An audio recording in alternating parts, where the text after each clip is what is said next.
I have here on the table an Umarex Canex. First thing I want to say is I really like this rifle. I know, surprising, especially with all the negative reviews online.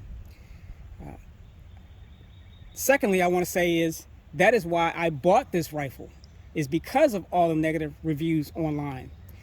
My intention was to buy it, have it fail on me, disassemble it, figure out what's going on, videotape that,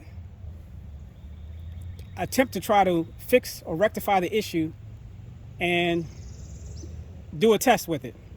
But in 3 days of testing with this rifle, I have not had a single issue, knock on wood, with this rifle.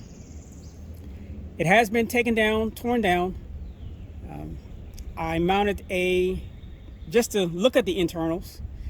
Barrel looks really, really nice. No need for recrowning or anything like that.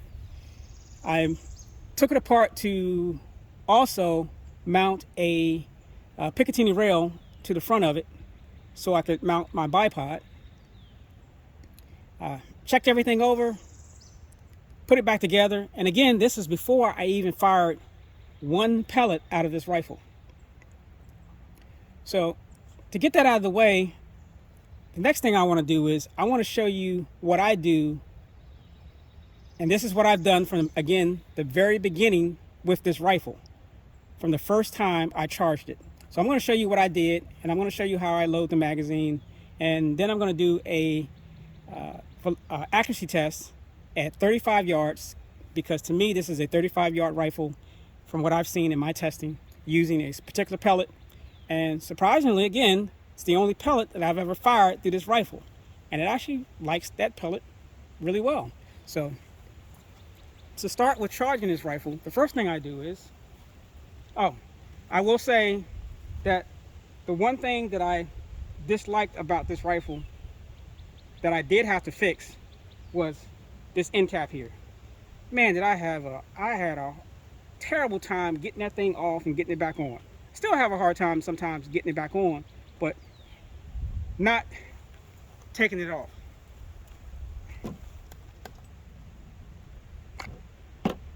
And what I did to fix that issue with getting this thing off, because this is really hard plastic and you have to depress these two tabs in to pull it off.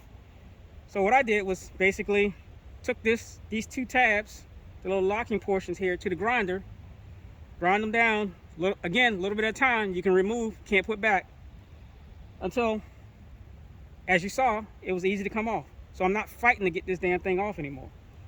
So first off, what I do is I have my two CO2 cartridges, and this is just pretty much with every pistol or CO2 pistol or rifle that I charge. Where's my napkin? So I take my two CO2 cartridges.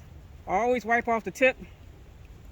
Again, this is when I charge the CO2 in anything that I own, pistol or rifle. I always wipe off the tips. Take my pellet gun oil, put a drop on each one, swirl it around, cover the entire tip of the cartridge.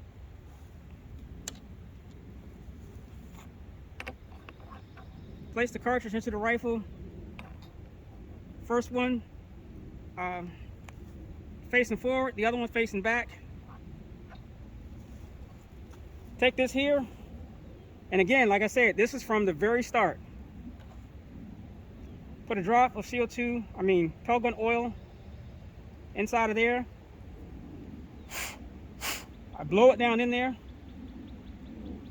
Put a little pellet gun oil on that O-ring. Wipe it around. Place it into the back of the rifle. Turn.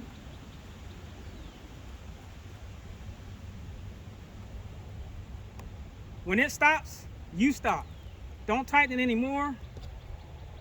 Take your Allen.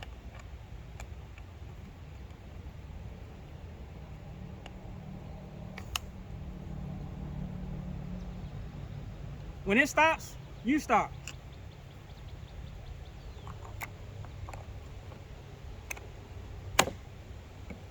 And that's it. that's the procedure that I've done from the very get-go with this rifle. That's what I do. Now, take out the clip.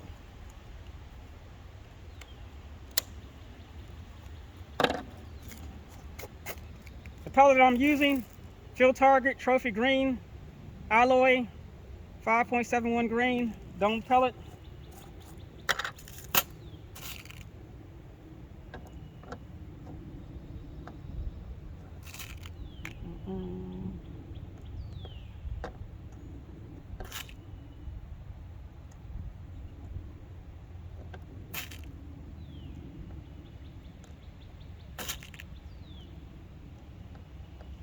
Pellets are loaded into the clip.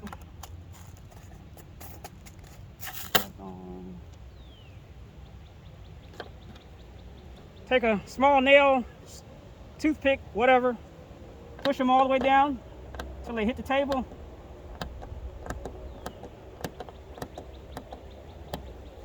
Then flip it over, take my thumbs and push them back.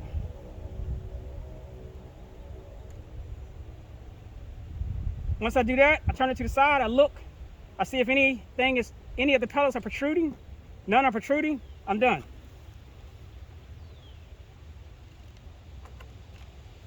And it's loaded, it's ready to fire. So that is the procedure I do every time with this rifle. From the time it came out of the box, that is what I do. Haven't had any issues with leaks or any other issues, thankfully, so far. So next up, I'm going to do a 10-shot group at 35 yards. Unfortunately, it's a little windy today, but you know what? It is what it is. Go with it. And show you the group, and that'll be it.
Again, that's 35 yards.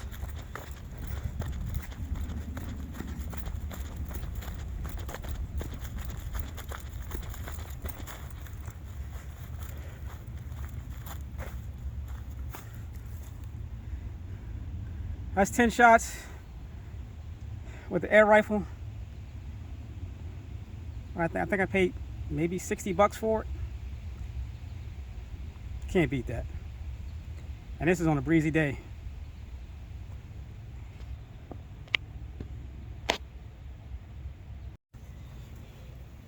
So there it is. A $49.95 air rifle from Amazon, doing groups like that at 35 yards on a breezy day with me, not that great of a shooter, behind the trigger. I mean, you can't beat that. You can't beat that at all. I really like this rifle. Like I said, it's unfortunate that a lot of people have had or have issues with their rifle. I haven't had one. Again, maybe I'm lucky. I don't know. Maybe I got a good one. But I mean, for 50 bucks, I mean, you can't beat it. And I'm hoping that if you not saying that you have to, but you know, follow my steps in loading the rifle. You know, if you have one or plan on getting one, that you won't have any issues. But damn, I mean, I really like it. I mean, it's not the best trigger, but it is smooth. What else? You don't get very many shots out of the 2 CO2 cartridges. I'm guessing somewhere, as far as good shots, depending on the temperature, probably I'm going to average, say 30 to 35 shots, decent shots. Yes, it is a gas hog, but it's a cheap rifle. To me, it's a fun rifle.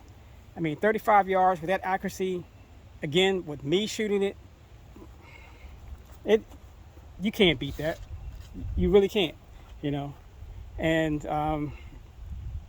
if you do have issues with, if it's just issues with the rifle leaking, I mean, it can't be. This rifle comes apart damn easy.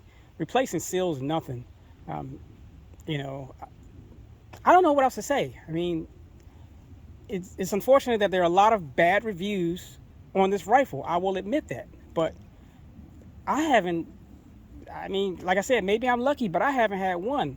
And other than, you know, that butt cap, which I fixed that, you know, I have no complaints. You know, I love it. It's beautiful. 10 shots, fastest you can pull the trigger. I get multiple clips, so you can reload real fast. Again, you're not getting very many shots out of it, but I mean, it's $50. I mean, look at this rifle. It's $50. I mean, outside of the rail and the bipod and the scope, but I enjoy it. So anyway, that's it for today. Thanks for watching, and see you next time. Actually, one quick thing before I go, and I forgot to mention how I go over storage of the rifle or putting the rifle away.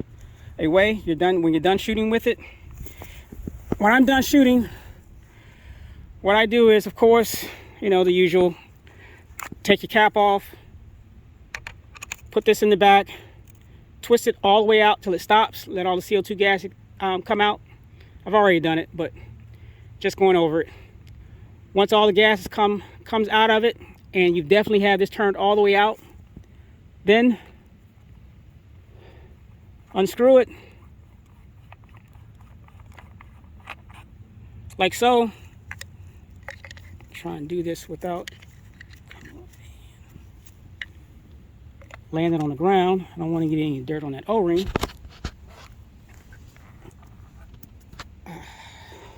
Sorry about that, but you're going to dump out your 2 CO2 cartridges or your 1 CO2 cartridge, but I'd recommend shooting this rifle with 2. Here's the most important part. When you take this right here, you go to thread it back in, stop right there, where you can still see the O-ring. Don't turn it all the way in. Leave it about right there. That way you're not putting premature pressure on the I shouldn't say premature, but putting pressure on the O-ring during storage so it doesn't prematurely go bad on you. Then reinstall your cap. I can get it on here with one hand, like so. It will close with it not turned all the way in, and you're done with the rifle. And that's how I would suggest storing the rifle. And that's it for today.